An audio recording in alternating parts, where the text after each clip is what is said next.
Well, good afternoon. My name is Tara Polton. I am the new Vice President of Public Policy and Workforce Partnerships, and I am so excited to have you all here. We have about 100 people in the room, so thank you for coming for this important luncheon today. Thank you, too, to Pier 22. But before we go any further, if you all could silence your cell phones while you're thinking about it. Good. And if you all could please stand for the Pledge of Allegiance. I pledge allegiance to the flag of the United States of America and to the republic for which it stands, one nation, under God, indivisible, with liberty and justice for all. I now want to ask the elected officials to please stand to be recognized, and I do ask that you will hold your applause until everybody's been introduced. County Commissioner Reggie Bellamy,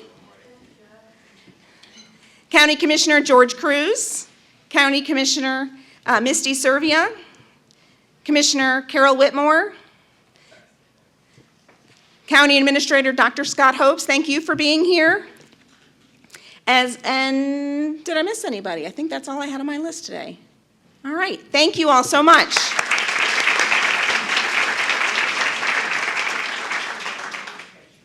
I also wanted to recognize our headline sponsors today, the Mosaic Company, as well as Realtor Association of Sarasota and Manatee. Max Brando, thank you so much for the sponsorship. Also wanted to thank you to our platinum investors whose companies are now on the screen. Brand new sponsor, Brown & Sons Funeral Homes and Crematory. Carr, Riggs, and Ingham. Manatee County Government, thanks again to Dr. Scott Hopes and our commissioners. Manatee Memorial Hospital. MCR Health and All Care Options. The Mosaic Company. NDC Construction. Pittsburgh Pirates and Bradenton Marauders Baseball, Raymond James Wealth Management, Bruce Body, Sarasota Bradenton International Airport, and South State Bank. Ross, if you're here, thank you again for being one of our investors. We're going to now allow Pier 22 to serve lunch, and we'll be back at the podium in just a few minutes to get going with the program. And our plan is we're going to start once meals have been placed in front of you, okay? So you have about 10, 15 minutes. All right, thank you. In respect of everybody's busy schedule, we are going to go ahead and get started. I now have the great honor and privilege of introducing Phil Baker, our Manatee Chamber 2021 Chairman of the Board. Phil is Vice President at Boyd Insurance and Investment Services and has been with the firm for over 40 years. His involvement with our chamber has spanned decades. Phil, our executive committee, and our board of directors continue to lead our chamber through extraordinary times as we fulfill our mission and serve our membership and the community as a whole.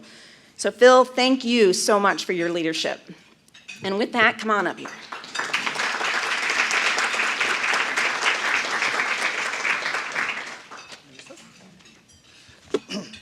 Thank you, Tara. The Manatee Chamber is proud of our long-standing relationship with the School District of Manatee County, a partnership which will continue to strengthen through direct student programming such as Project Teach, the Big Bank Theory, and through business education partnerships. Often our Chamber's advocacy efforts on behalf of our members include priorities related to education and workforce development. The success of students is directly related to the future success of our local businesses and our economy. We recognize that the strength of our education system is a critical component upon which our community success succeeds or falters. A high-quality, effective, and adequately funded education system is foundational to individual success, business growth, and community vibrancy. This is why the Manatee Chamber Board of Directors supports the one mill renewal referendum, which will be on Manatee County's ballot in November. After careful due diligence, including our support of the initial referendum a few years ago, and the data that shows the effective and promised use, we believe that the renewal of the 1 mil will continue to strengthen and enhance our public schools and the school district of Manatee County. Now for the real reason that you're here. With us today is one such incredible Manatee County School District leader, Cynthia Saunders. Since being sworn in June 28th of 2018, Superintendent Saunders has led the school district of Manatee County with foresight, energy, and imagination. When Ms. Saunders arrived in Manatee County as Executive Director of Secondary Schools in 2013, the district had 18 D or F schools. By the end of her first year as superintendent, the district had eliminated all F schools and reduced D schools to only 2. During her tenure, the district's ranking amongst the 67 school districts in the state of Florida has risen from 33rd to 28th, the highest district ranking ever. And recently, Ms. Saunders has been an impressive leader to watch while facing the challenges related to the pandemic. In March of 2020, the district was one of the first to make the move to full e-learning, which meant distributing more than 11,000 computer devices and delivering more than 860,000 meals in the months of April and May of 2020. Throughout the COVID crisis, she and her stellar staff have managed to keep Manatee's schools open and serving students. Now, just 2 days into the school year, we are thrilled to have her with us today to share with us all that's in store for this year. Superintendent?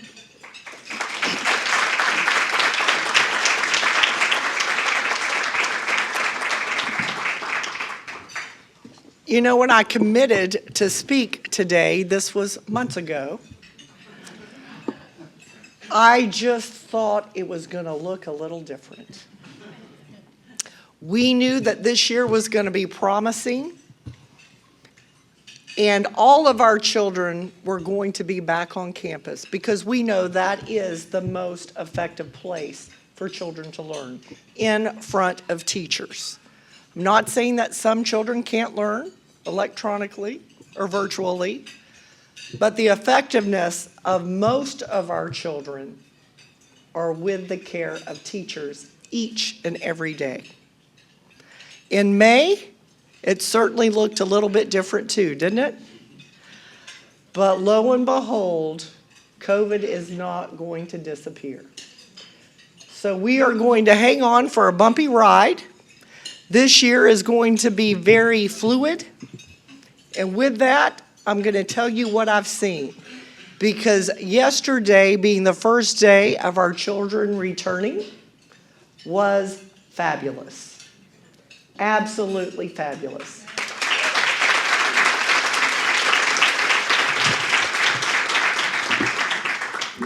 I personally attended 3 schools, some title, some non-title. And I'm just going to make this one statement before I go through my presentation.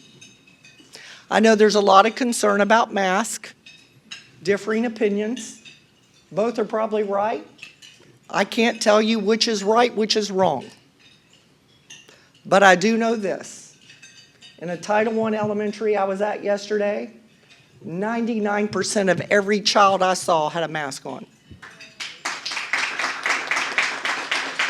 The parents that walked them to school had masks on. The instructors had masks on. And I didn't have to tell them. They are taking the responsibility of ensuring the safety of their children, of what they can do. I went to a middle school and a high school, both non-title. And remember, these are age groups that can be vaccinated. 50% of the high school and middle school, the children had masks on. So just know this. Safety measures are in place, and we are doing many things, and we will adjust as we have to adjust. We have full-time health department staff working with our nurses, guiding us. We will adjust when and if we have to adjust. So I just needed to say that before we move on to other information I would love to share. So I do have my team over here. This is just a bunch of facts, and I'm sure that this presentation is going to be shared out with anyone interested. But these are facts about the district. We are a large entity. We are the largest employer in Manatee County. And this year we are projected to serve over 50,000 students. I will tell you, our enrollment was 900 above what the state had calculated. So we will see when it's all said and done how many show up. But if you haven't noticed in Manatee County, people are moving here in droves. Just saying. They are coming. So, all right. As you can see, I have some pictures. Melissa was so wonderful yesterday to follow me around and take some photographs. But you will notice that there are many dividers, especially in our elementary classes, because we know that's the group that are not able to get vaccinated. We do have plexiglass dividers so that we can ensure when they're sitting at their desk, there is some spacing, there are some safeguards in place. Every one of our elementary schools have been sent those, and the schools and the teachers are working to make sure that they're in place where need be.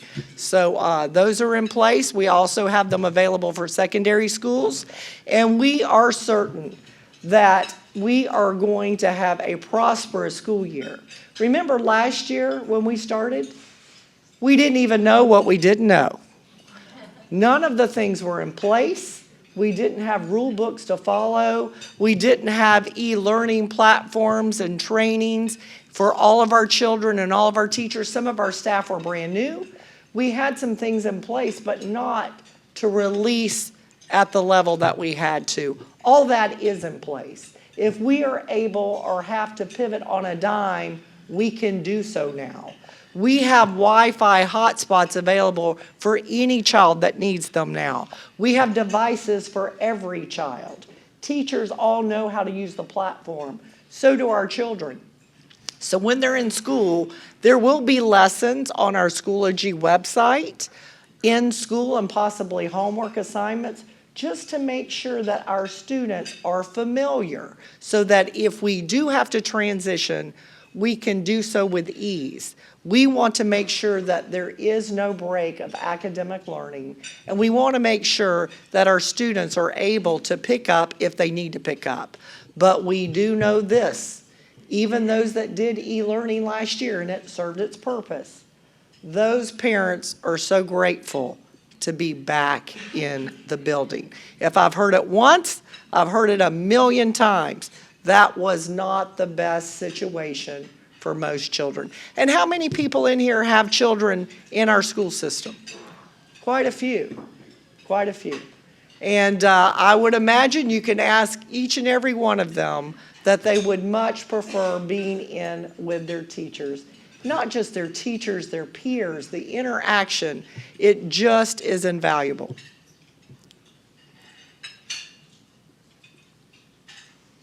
All right, I already indicated many of the things and protocols in place. What I will tell you, the only thing that changed from last year are the mandatory masks. All the other protocols we had in place, we still have in place. That really is the only differential. And again, we're not going to get into a political issue. We know that we are bound by the governor's order and the rules and regulations by the health department, and that's what we're going to follow. So that is the only difference from last year's protocols to this year's protocols. But even with that, making it optional, many are choosing to wear the mask and safeguard themselves and safeguard their children. And our teachers know that if that is the preference of the parent, we are going to honor those wishes and just do the same things that we did last year to ensure that they're adhering to the wishes of the parents. Also, I think it's important to note, many of you that have lived in Manatee County or have been around for a while know that there was a time when our finances were not in the best order. And those were some dark times. But I will tell you that we've overcome that with great employees and great staff and great community support. Our ratings, of course, are in wonderful standing at this time. And that is important. It's important that we're good stewards of our money and that we're ensuring that we're providing the best quality education and supporting our employees with those finances. So as you can see, it has certainly helped us. Okay, you can go on to the next one. That's great. Let's talk about our fund balance. I wanted to show you our fund balance over the last 5 years. You will see right now, I believe, I can't read exactly, but it's a little over $39 million. You will notice for the last few years, we've been hovering around there. The state requires 3%. We are now sitting at a little over 6% of a fund balance, which is pretty robust. You will notice last year we had a little dip. What happened last year? Ooh, was it a dip? The last quarter of our school year and our financial year is when COVID hit. And we did see some changes that happened then. Many of our investments, many of our revenues did falter because of that slight adjustment. But we were able to recoup, and we were able to recoup because of many things. We were able to keep our schools open, either through e-learning or not. The state allowed that. They held us harmless. So we did not lose funding based on the projection of students. Statute does not fund based on projections. They fund based on children in the building. They did make exceptions because of the crisis, and our funding was held harmless. So because of that, we were able to sustain and end up this year in much better standing. We will have a finance workshop that will be presented to the board on Friday. So if anyone is, bored, you don't have anything to do on Friday, you are welcome to come listen to that workshop. It will be our tentative budget, and we will pass our final budget in September. All right, when you see this, and I think it was already previously stated, how are our academics performing at this time? I will tell you that at this time, which is amazing, we are ranked at 28th. It's the highest we've been since school grading has occurred. None of the districts are going to be rated that way this year because, again, with COVID, everybody was kind of held harmless. But what I will tell you, school grades are not also given. You could appeal for some, and we've only appealed for 2. Because if not, it defaults back to 2018. At this time today, every one of our schools, charter and traditional, are C's and above. First time ever.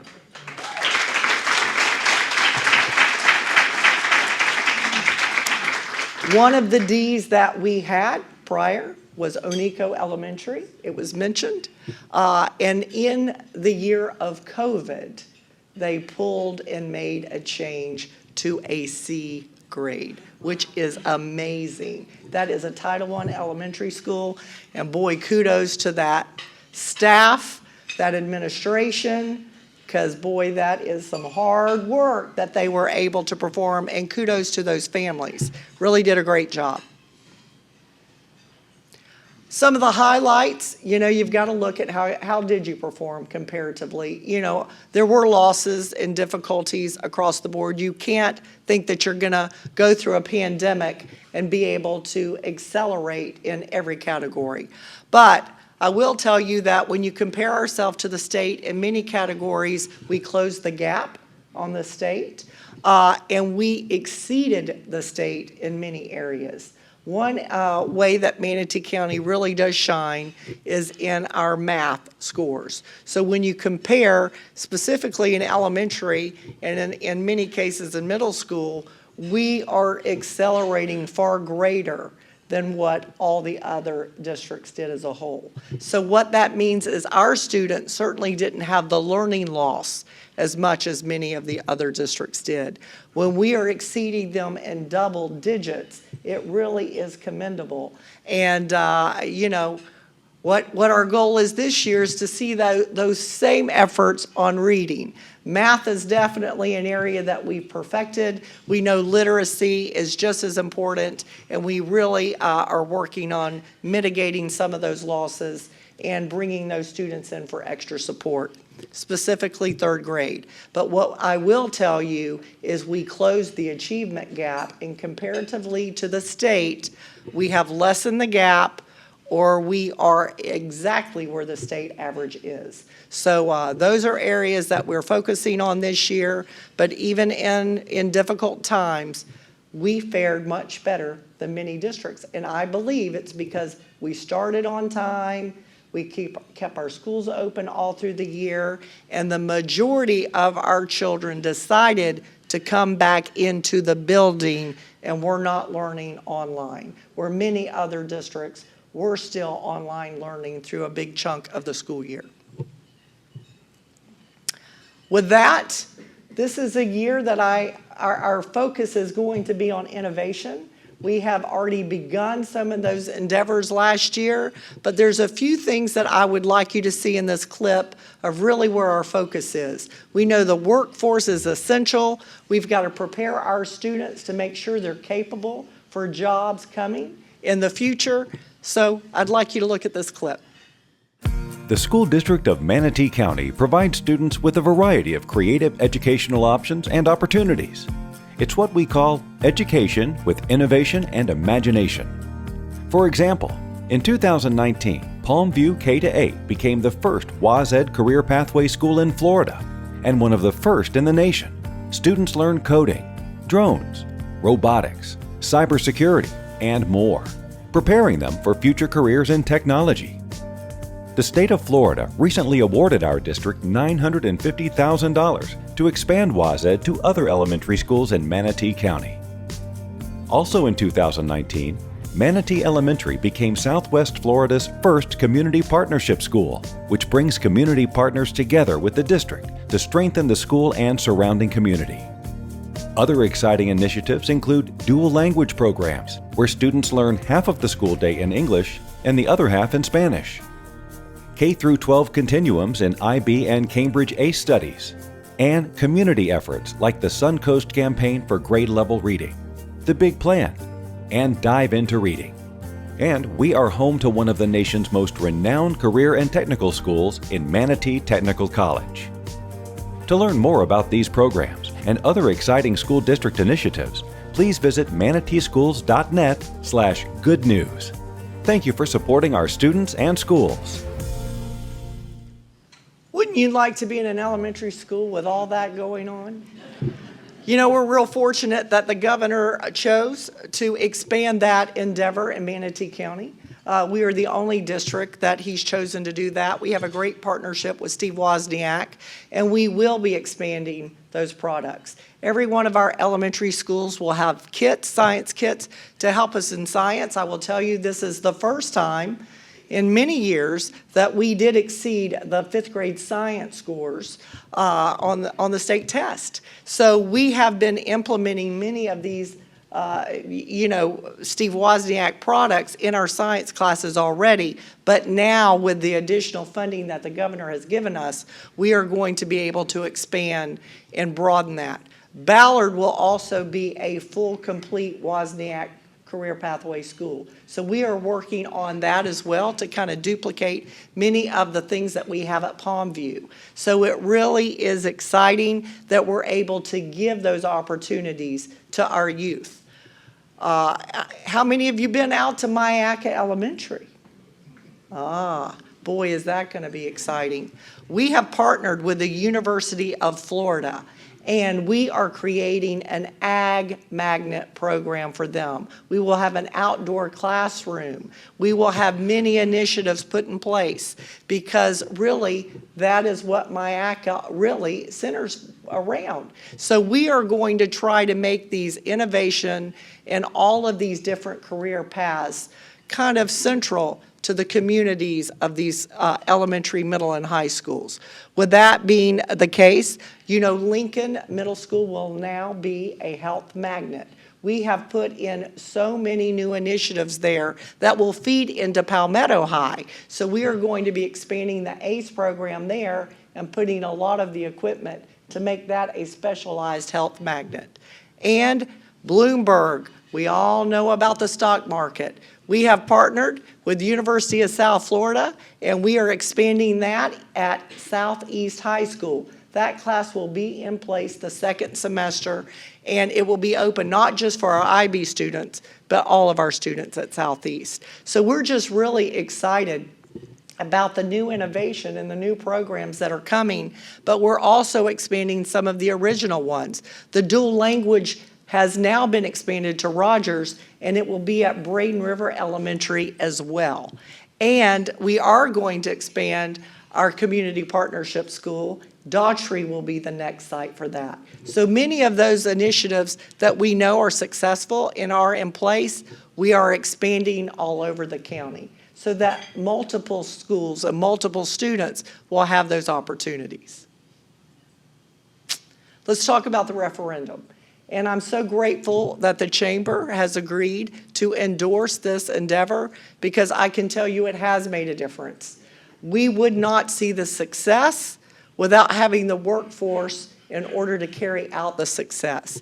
And in case you're not certain of what are the things that we did with that referendum, what did it give to the district to help those improvements? Well, one of the things was we expanded the learning day. You can't expand the student day without increasing salary or time for the individuals working. When we looked at our neighbors, and we know Pinellas and Sarasota have had these millage experiences for about 20 years now. One of the things that we discovered at Sarasota, because that's always the gym that we're chasing after, they're always up there in the top 5 of the state rankings. They're always outperforming us. What are the things that they've been doing that we have not been doing? If you think about it, adding 30 days of instruction for a child once they start kindergarten through 12th grade gives them an additional year of learning beyond what we were giving our students. An additional year of instruction. That's a lot of time. So we had to compete with that, as well as salaries. Our beginning salaries and our salaries for teachers and all of our employees were much lower than theirs. So we had staff that could live in Manatee County, and you could easily commute to Sarasota. So we were losing quality staff because the salaries were so much higher. We also knew it was vital that we're expanding our STEM and vocational programs. That is really going to be our workforce for years to come, and we needed to have a way to ensure that we were outfitting our schools and equipping our schools and our students with the skills that they needed so that they could compete. And also, the money goes to support our charter schools as well. So those are the main initiatives that were passed in 2018. When it passed, it was the first time we went up for the ballot, and it barely passed. This will be the first renewal, so we're not taking it lightly. We cannot just assume, with all the great things that we were able to achieve with those additional dollars, that the voters are going to automatically continue that. I would like to make sure that you're aware that it is on a special election in November, but after it will only be a 3-year initiative because the board did put in the referendum language that after this one, it will only come up on a presidential election. There will not be any additional special elections for this tax. So please do know that. And then, as we stated, it will be on a presidential, and it's in the language of the referendum, so we are bound by that language. I don't know if you can clearly see this, but why do we need the $1 million? You have a big budget. You have a lot of money. You don't need this additional money. Well, I wish that were true. We do have a big budget. but part of our budget are capital dollars that can only be spent in that regard. In addition, we have a lot of categorical funding. That's lumped into our budget. You can't use textbook money to pay for salaries or extra STEM equipment, etc. As you can see, if you look at the gold line, how it's kind of going down, the state rolls back and keeps our regular millage set. We aren't able to change that. The 1 mill is keeping us to where our funding was 5 years ago. If we didn't have that, our dollars would be declining. That extra millage is controlled locally. The state budget changes every year based on situations, and it's held by the state, as well it should be. If passed, it has to be spent according to the referendum language, and it's earmarked and it stays here. So that is why it's important, and it is keeping us whole when you look at dollars collected. If the state didn't roll back our regular millage rate, we wouldn't have to go get additional dollars because we do have people moving in. We do have additional taxes coming in, but they roll back the rate. So with that, the millage really is keeping us whole. Attracting quality teachers is essential. They are the backbone of the organization. They are going to make the difference if your child learns, if your child loves school, if your child is able to be successful. Parents contribute a huge amount, but teachers are in front of these kids each and every day. They are essential to our workforce and our success. I can tell you, we would not have the academic improvement if we did not have the quality of teachers in our building. Hands down, it has made a difference. Here's a little clip from a teacher we have.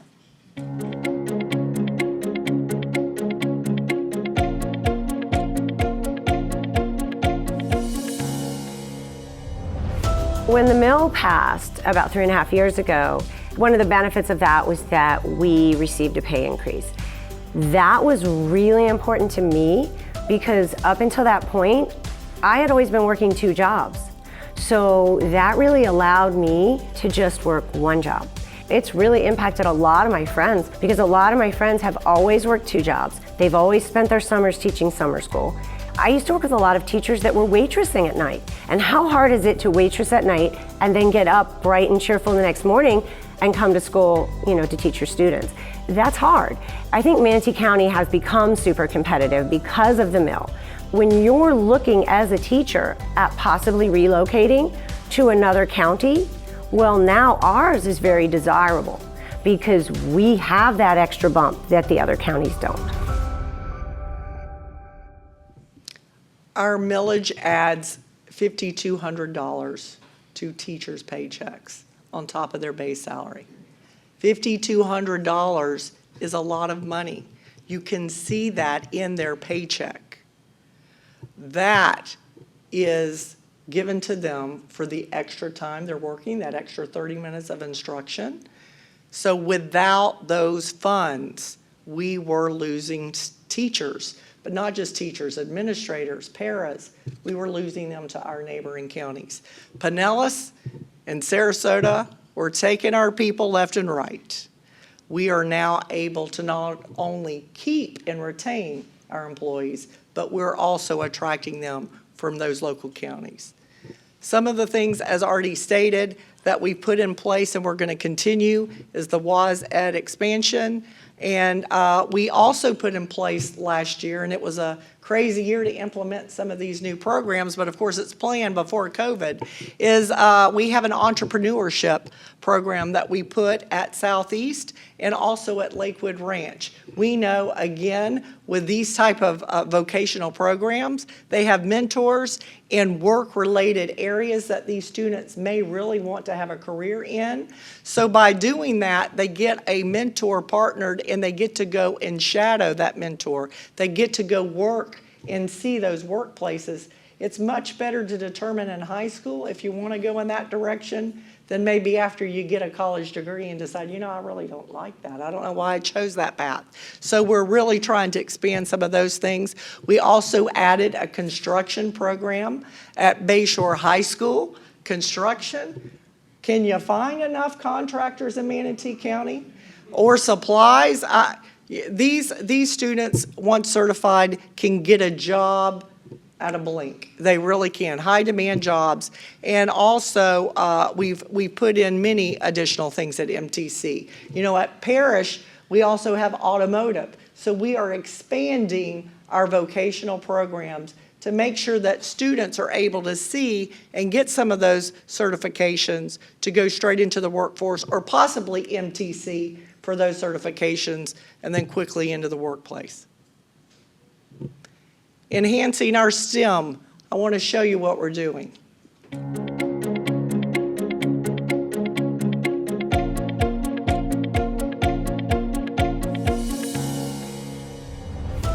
We're at our Dan Nolan Middle School in the pre-medical room with our new anatomage table that was funded by the millage in Manatee County. This is a computer that has cadavers. You can basically pull up all the body systems and you can learn something new from all of those systems. Histology slides, physiology, we could do case studies, even opportunities to teach people about how alcohol affects each of the organs. It's going to help them when they go to high school and learn anatomy and physiology in class for credit.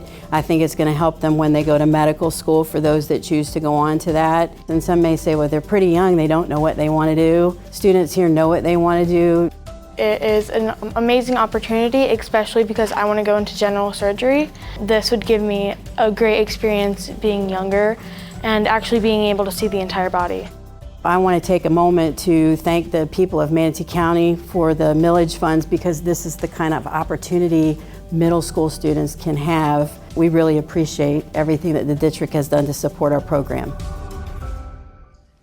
Now, I know you learned on that operation board, right? The game operation? Like I did. I will tell you, this is amazing. We've expanded this and more at Lincoln. It is just astounding what our students are able to experience at such a young age that really is going to put them in a real world workplace atmosphere in our schools and kind of give them direction of where they want to go. The new thing that we did add to this referendum language that we didn't the last time is the arts. One of the things that we quickly discovered is that we did not add that or mention that before, and because it was not written, we could not use funding in that way. But we know the arts is very important. We want to make sure that we're accommodating the needs of all of our students. So that is an item that we did add. We do have a task force that will be guiding the district in ways in which to expand that. Mary Glass, our wonderful Mary Glass, over here is helping lead that initiative, as well as Denise Davis-Cotton with USF, and it's just going to be instrumental.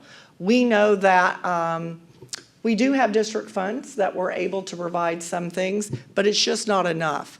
And this is really going to help us expand all of the arts, the visual, as well as the performing arts, so that we can serve all of our students' needs. So if passed, this will be one of the first things that will be added for this next school year.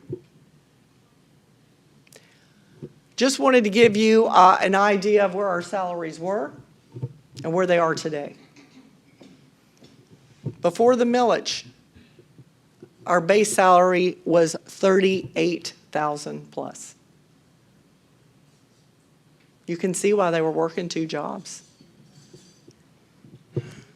Our salary today with the millage is $51,000. Now, all of that's not just the difference with the millage, so let me explain that. With the union, we bargain for raises out of our general fund every year. So we've been given 2% and 3%, so that's added. So that's partly how it came up. Our governor also added some money this year for beginning teachers, okay? But all the other districts had the same thing. What we've done is we added our millage supplement on top of our base salary. So we are now more attractive than our surrounding neighbors. We are able to really compete and retain people. And we're hoping that this is only going to continue. We know, again, without the workforce, we're not going to be able to produce students that are going to be able to go into our workplaces here, onto university, and so forth. We know that it is essential. So that is where our neighbors are, and you can see where we are. Additional instructional time. Let me show you what we're able to do with that.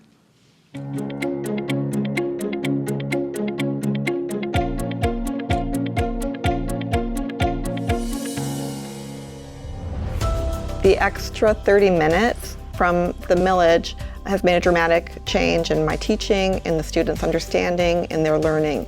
And prior to the additional 30 minutes, we were behind. We just couldn't seem to stay on pace. And you know, teachers need that reteach time. They need that time to go back to yesterday's lesson that the students haven't maybe mastered before going on to the next lesson. As soon as we got that extra 30 minutes, it just was better. The data shows it. My students were performing better. I felt more successful as a teacher. If the millage went away, we would be doing less. We would be learning less. I would have less time to help them and less time to work individually with them or in a small group, and they would have less practice time. They would be going home with sometimes not understanding what they learned that day. Your support does make a difference. We couldn't do it without this community. Our teachers couldn't do it without this community. Our children couldn't do it without this community. So we do thank you. We hope that this was informative and that at least it gave you some perspective of where we've come from and where we're going. Thank you very much.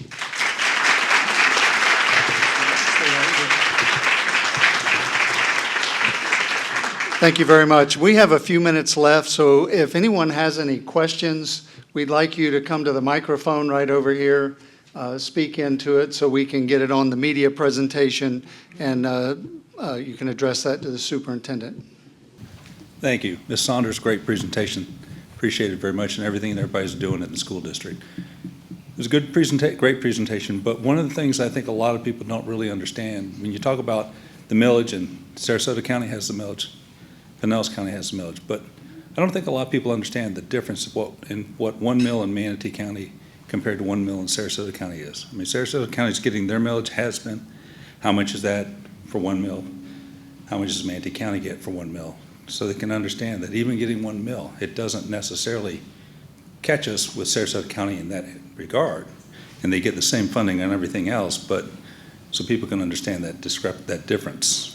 Absolutely. Their tax base is a little bit more robust than ours. Not that ours is bad, but theirs is a little higher. And they have fewer students than we do. Last year we brought in about 42 million for the millage. They brought in 65 million. So right off the bat, you're right, it's not apples to apples.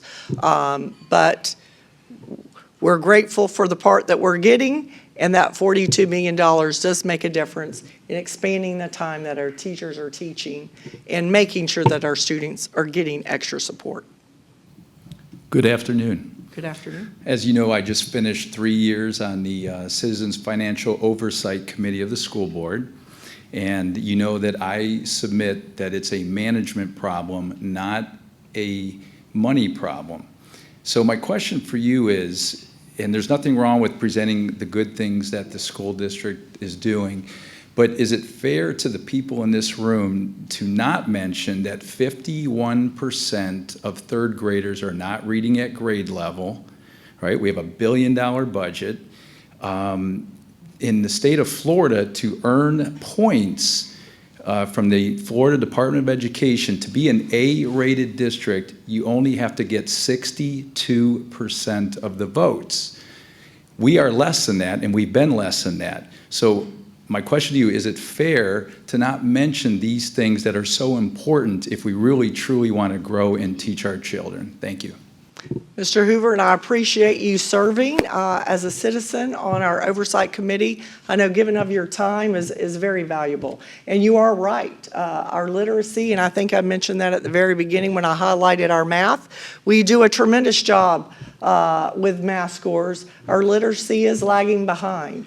Our population has changed pretty much in the last 10 years, and we've not kept up with some of the strategies and changes that we need to do.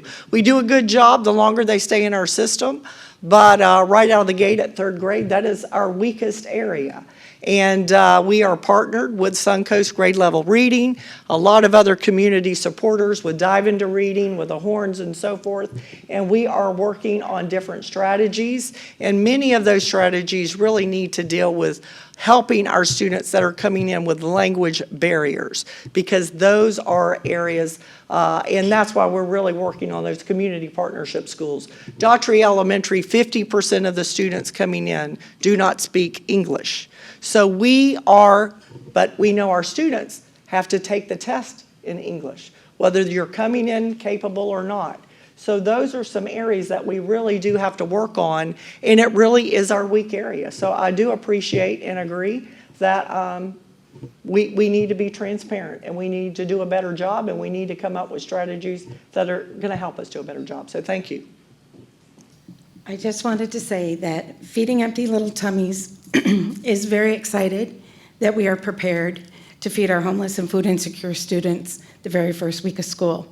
And we have some wonderful partners with Willis Smith in the room, and I apologize if I'm missing anyone else, but I so truly appreciate the heart of our community.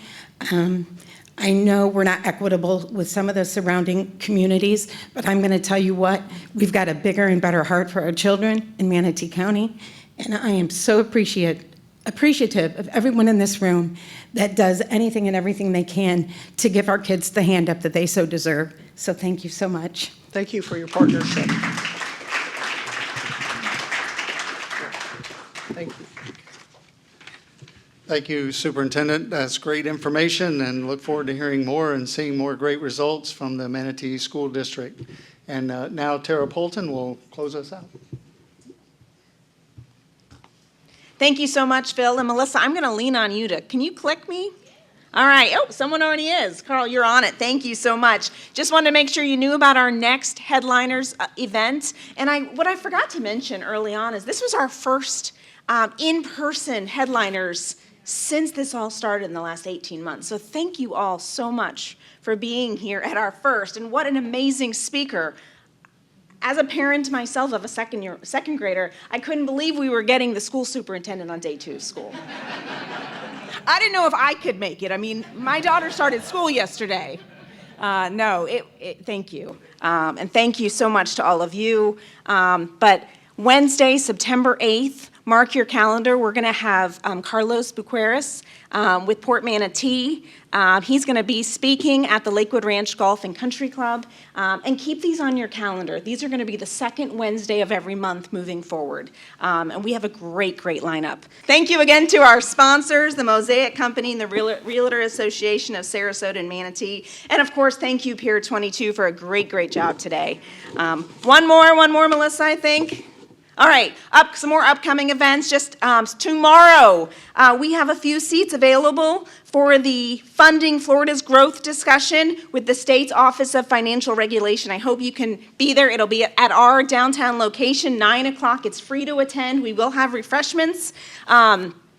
The commissioner and his staff they're seeking feedback for a legislative initiative to help stimulate the growth of our small and expanding businesses. So obviously something very, very important to Manatee Chamber. Again, event is free, so we'd love to see you there. And then finally, October 5th, one of our signature events, the Small Business of the Year Awards. The registration has opened, and let me tell you, this will sell out. Register now, right, Kim? Yes. So this is such a huge opportunity. Again, we're thrilled to have this in person. It's an opportunity for us to honor so many of our local businesses who are doing extraordinary things for their employees within our community. So please mark the date and register. Again, that's it for the time being. We'll see you on September 8th. Thank you so much for attending, and enjoy your afternoon. Take care. Hello, and thank you so much for joining us with this one-on-one with Cynthia Saunders, our school superintendent. My name is Tara Polton. I'm the VP of Public Policy and Workforce Partnerships with the Manatee Chamber. And I know you just got to see the luncheon. I wish you were here. We had a great turnout. We had about 100 attendees. It was fantastic, and it was our first in-person event since this whole pandemic started, so we were thrilled to see so many people live and in person in the room. I happen doing a one-on-one with Cynthia Saunders, our school superintendent. Thank you so much for taking the time to do this with me today. Thanks for having me. One of the things I really wanted to touch on, you touched a lot on the 1 mil, but can you expand a little bit about it, why we so desperately need to get our voters in November to vote yes for this? Well, it's an essential part of our day-to-day workforce today in Manatee County. Without that 1 mil, we would not be able to expand our learning time for our students. When we went for this endeavor in 2018, what we noticed is that our neighboring county, Sarasota, had more time. Well, more time, if you expand the school day, takes more resources. So one of the things that we thought was essential was adding that 30 minutes of instruction. When a child starts in kindergarten and they matriculate all the way through 12th grade, that extra 30 minutes amounts to a whole year, a whole additional year of instruction. So that's what we're able to give our students in Manatee County so that we can compete and make sure that they're getting the proper education that they need. So that is in part what 1 mil is able to give, that additional money for the workforce that's working those additional hours. In addition, we're able to expand our vocational and technical programs. We know that workforce is essential to the job market. We have tons of needs here in this county for vacant positions. So we want to make sure that we can outfit them locally with our students, and also expanding STEM initiatives. These are going to be careers and jobs that we don't even know exist today. So making sure that our students have those experiences really is essential for us to compete in the state of Florida, but also with our neighboring counties. The other thing that we're going to add this year is funding for our arts program. We didn't do that the last time, and in retrospect, that probably is something we should have done, but it was noted, and we really did want to make sure that we didn't leave any students out. We know that that is an area of need, so we did add that language this time. The vote is in November, and this is for a continuation. It's not a new tax. It's just to continue the tax. And after this special election, it will only be held on a presidential election moving forward. Well, best of luck to you with that. Let's touch on, 18 months into the pandemic. Obviously, safety protocols very much on the minds of parents, staff. What can you say on that point? Well, I really hope that when we started this year, COVID would be a word of the past. We wouldn't even know about it anymore. Unfortunately, it's not. It hasn't left us. And what I would say is that all the protocols we had in place last year are still in place this year. The only thing that's different are that the masks are not mandatory. They are optional. And that is per the executive order from the governor. We're all bound by certain rules and regulations. We are bound by those of the governor in the state of Florida. But what I will tell you is I've been in multiple schools. Today is the second day. I visited multiple schools, and I will tell you, parents that want their child to wear a mask, they're wearing masks. I was in an elementary school that I would say 99% of all the students had masks on. Their parents came to school with masks. Teachers were wearing masks. It was important to them. They made sure that that was occurring. Also, in a middle and a high school I was at yesterday, 50% of the students had them on, and they could be vaccinated. So what I would say is, rest assured, parents are taking ownership. They're making sure that the safety of their children, if they feel that that's what's needed to protect them, is in place. But all the other protections, The barricades, the plastic barriers, the hand washing, many of those things are already in our schools. So those are still in place. But I do know it's a concern. It's a concern for all of us. I personally am vaccinated. It's my personal choice. I believe in vaccinations, but not everyone does, and not everyone has to go and get vaccinated. But we are going to support and promote and give everybody the ability to do what they think is needed for the safety of their children and themselves.